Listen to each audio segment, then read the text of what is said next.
Once there was a measuring tape that just had enough. It didn't want to measure anymore. It didn't want to be used. The measuring tape was jealous of the sellotape because it didn't have any numbers and wasn't used for measuring. He thought it was time for a change. And the robot came along to change him.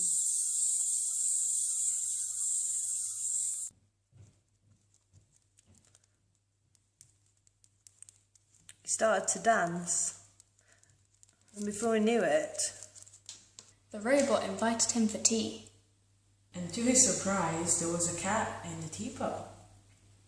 I'm not drinking that if there's been a cat in there. Now Grandma came over and she was very angry because the tape wasn't accepting the gesture of the tea.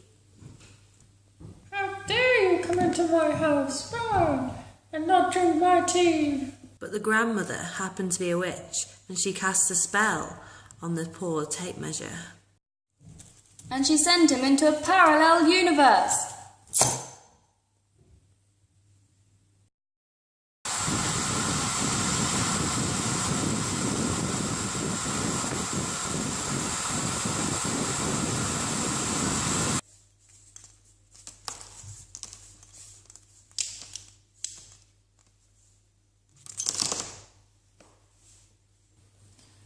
Where he Where was the tape a measure? Tape measure. Again.